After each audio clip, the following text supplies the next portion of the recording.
السلام علیکم ورحمۃ اللہ وبرکاتہ۔ آج ہم آیت نمبر 14، 15 اور 16 کی تلاوت، ترجمہ اور تفسیر کریں گے۔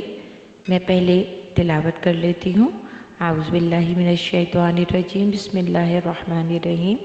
وَإِذَا لَقُوا الَّذِينَ آمَنُوا قَالُوا آمَنَّا وَإِذَا خَلَوْا إِلَى شَيَاطِينِهِمْ قَالُوا إِنَّ مَعَكُمْ إِنَّمَا نَحْنُ مُسْتَهْزِئُونَ اللَّهُ يَسْتَهْزِئُ بِهِمْ وَيُمِدُّهُمْ فِي طُغْيَانِهِمْ يَعْمَهُونَ أُولَئِكَ الَّذِينَ اشْتَرَوُا الضَّلَالَةَ بِالْهُدَى فَمَا رَبِحَتْ تِجَارَتُهُمْ وَمَا كَانُوا مُهْتَدِينَ۔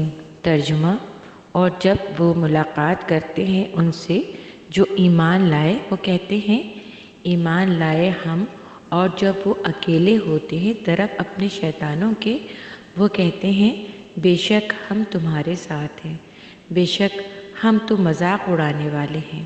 اللہ مذاق اڑاتا ہے ان کا، اور وہ ڈھیل دے رہا ہے انہیں ان کی سرکشی کی۔ وہ بھٹکتے پھرتے ہیں، یہی لوگ ہیں جنہوں نے خرید لی گمراہی بدلے ہدایت کے، تو نہ فائدہ مند ہوئی تجارت ان کی اور نہ تھے وہ ہدایت پانے والے۔ اچھا، ان آیات میں منافقوں کے بارے میں ہی بات ہو رہی ہے، تو آپ لوگ جانتے ہیں کہ ابھی 20 آیت تک ہم منافقوں کے بارے میں ہی بات کریں گے، تو ان کے حالات اور انجام دونوں کا بیان ہے۔ اچھا، حالت تو یہ بیان کی گئی ہے کہ جب یہ مسلمانوں سے ملتے ہیں تو کہتے ہیں کہ ہم ایمان لاتے ہیں، لیکن جب وہ اپنے شیطانوں سے ملتے ہیں یا اکیلے ہوتے ہیں تو ان سے کہتے ہیں کہ ہم تو تمہارے ساتھ ہیں، اور جہاں مسلمانوں کے سامنے ایمان کا اقرار کا تعلق ہے وہ تو ہم مذاق کر رہے ہیں، ایک طرح سے ان کی ہنسی اڑا رہے ہیں۔ ایک طرف ان کو یقین دلایا ہوا ہے کہ ہم تمہارے ساتھ ہیں، لیکن حقیقت میں نہ وہ ایمان لائے نہ مسلمان ہوئے، وہ محض دھوکہ دے رہے ہیں۔ اچھا، قرآن پاک میں اس آیت میں شیاطین آیا ہے لفظ، ٹھیک ہے؟ شیطان کے کئی معنی ہیں، ان میں سے ایک معنی سرکشی کے بھی ہیں۔ ایسا شخص اور ایسے شخص کے بھی ہیں جو گمراہی میں پڑا ہوا ہے اور وہ واپس راستے پہ، سیدھے راستے پہ آنا ہی نہیں چاہتا، وہ گمراہ ہی رہنا چاہتا ہے، یہ اس کا اپنا فیصلہ ہے کہ اس نے اسی طرح رہنا ہے اور بے انتہا ہٹ دھرمی کے ساتھ۔ اچھا، یہ خطاب اللہ تعالیٰ کا ان لوگوں کے لیے ہے جنہوں نے لوگوں کو گمراہی کی طرف دھکیلا ہوا تھا اور حق کی دعوت سے روکتے تھے، اور اسی نفاق کے تحت مسلمانوں کے خلاف سازشیں کرتے رہتے تھے۔ یہاں کس سے خطاب ہے؟ یہودیوں کے سرداروں سے خطاب ہے، ان کی طرف اشارہ کیا گیا ہے۔ ان میں کفار، مشرکین اور منافق سب تھے، اور یہ سب مل کر سازشیں کیا کرتے۔ ان کی خواہش کیا تھی؟ ان کی خواہش یہ تھی معاذ اللہ کہ اسلام کی سربلندی نہ ہو جائے، کہیں اسلام غالب نہ آ جائے، اسلام پوری دنیا میں پھیل نہ جائے، لوگ اللہ کے دین کی طرف نہ چلے جائیں، ان کا یہ مقصد تھا۔ تو جب ان سرداروں کے پاس منافقین جاتے تھے تو وہ ان سے یہ کہتے تھے ہم آپ ہی کے ساتھ ہیں، آپ اطمینان رکھیے۔ تو یعنی یہ سمجھ لو کہ وہ مذاق بنا رہے تھے، ایک طرح سے دین کا مذاق بنا رہے تھے۔ تو یہ بات ہمیں سمجھنی چاہیے کہ جو شخص نفاق کا بیج بوئے یا نفاق کی رہنمائی کرے یا منافق کی ہمت افزائی کرے تو وہ خود ایک بڑی گمراہی کا سبب بنتا ہے۔ اس لیے یہاں پر لفظ شیاطین کا استعمال کیا گیا ہے، یعنی یہ وہ لوگ تھے جو انسان کی شکل میں شیاطین تھے نا، جو کہ لوگوں کو گمراہ کر رہے تھے، حق کے راستے پہ چلنے سے روک رہے تھے، ان کو حق کی طرف جانے کا کوئی راستہ ہی نہیں دیتے تھے۔ تو آیت نمبر 15 میں اللہ تعالیٰ فرماتے ہیں کہ وہ کیا مذاق کریں گے، اللہ ان کے ساتھ مذاق کر رہا ہے اور انہیں ایسی ڈھیل دیتا ہے کہ وہ اپنی سرکشی میں بھٹکتے رہیں گے۔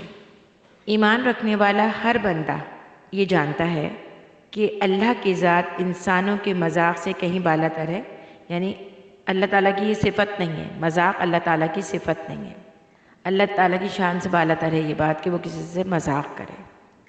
لیکن یہاں پر یہ جو لفظ استعمال ہوا ہے اللہ تعالیٰ کے ساتھ کہ وہ مذاق کرتا ہے، وہ در حقیقت ان کے اس قول کے مقابلے پر لایا گیا ہے کہ وہ کہتے ہیں نا ہم مذاق اڑاتے ہیں، مذاق کرتے ہیں، اچھا، مذاق کا مطلب کیا تھا؟ مذاق کا مطلب یہ تھا کہ وہ ظاہر میں تو کچھ تھے اور باطن میں وہ کچھ اور تھے۔ ظاہر وہ یہی کرتے تھے کہ وہ ایک سچے پکے مسلمان ہیں، لیکن در حقیقت وہ تھے نہیں۔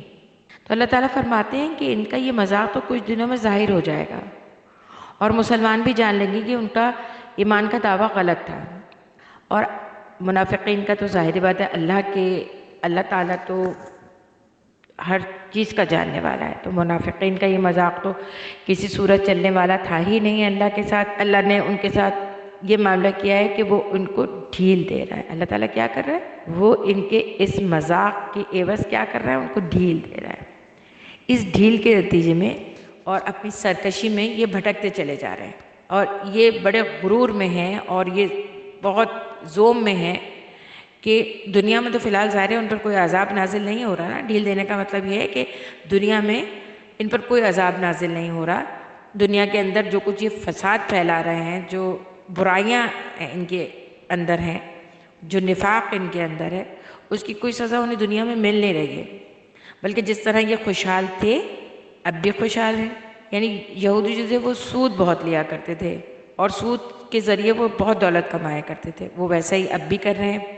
ان کے حالات میں ان کی سرکشی، سازشوں، ہٹ درمیوں کے باوجود ان کے حالات میں فرق نہیں آیا، ان کی خوشحالی ویسی تھی جو اللہ نے ان کو میسر کر رکھی تھی، وہ ان کو رکھا ہوا تھا ویسے۔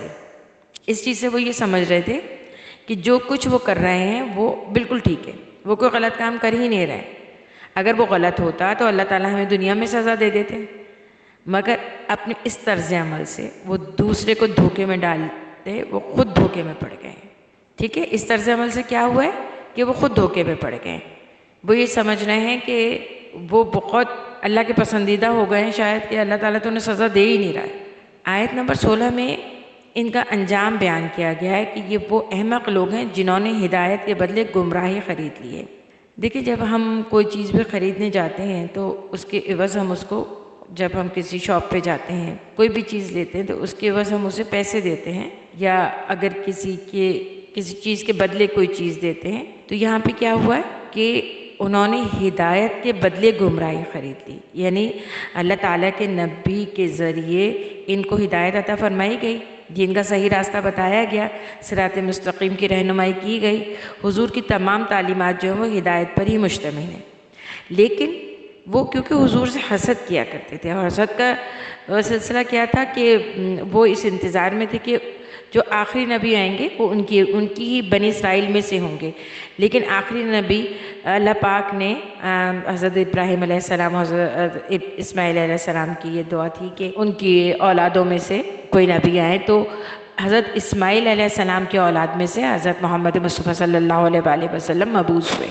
تو اس بات کی انہیں حسد تھی، اور اس حسد کو وہ نکالا کرتے تھے۔ اب یہ ہے کہ ان کے سامنے کیا ہوا کہ ہدایت کا دروازے کھول دیے گئے تھے، ہدایت کو ان کے سامنے واضح کر دیا گیا تھا، اور انہوں نے یہ سمجھ بھی لیا تھا کہ اصل ہدایت یہی ہے، لیکن انہوں نے کیا کیا؟ گمراہی اختیار کر لی۔ انہوں نے تجارت میں نفع کے بجائے نقصان خرید لیا، اور پھر یہ ہوا کہ ان کو کبھی بھی ہدایت نصیب ہو ہی نہیں سکی، وہ صحیح راستے پہ آ ہی نہیں سکے۔ کیونکہ وہی بات ہوتی ہے نا کہ جب ایک دفعہ منافقت ذہن میں آ جاتی ہے نا، اور ایک دفعہ دل میں اس کا بیج پنپنے لگتا ہے، تو پھر کچھ نہیں ہوتا، پھر کچھ نہیں ہو سکتا۔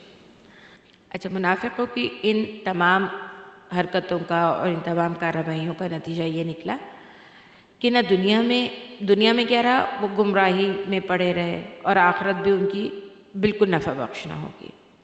قرآن کریم میں ارشاد ہے کہ منافقین جہنم کے بالکل نچلے طبقے میں ہوں گے۔ تو آپ یہ سمجھیے کہ منافق جو ہے وہ کتنا گنہگار ہوگا۔ کبھی جب ہم قرآن شریف پڑھتے ہیں تو کبھی اس کی آیات پر غور کیجیے گا، آپ کو اندازہ ہوگا کہ قرآن شریف کے الفاظ ایسا محسوس ہوتا ہے جیسے وہ ہمارے لیے ہیں۔ ربنا تقبل منا انک انت السمیع العلیم۔ میں یہیں پہ ختم کروں گی کیونکہ لائٹ چلی گئی ہے۔ السلام علیکم ورحمۃ اللہ وبرکاتہ۔ اللہ ہمارے ملک کو سلامتی عطا فرمائے، اور ہمیں ہدایت عطا فرمائے، اور ہدایت کے راستے پر رکھے، اور نفاق سے ہمارے دلوں کو پاک کر دے۔ آمین ثم آمین یا رحمۃ للعالمین۔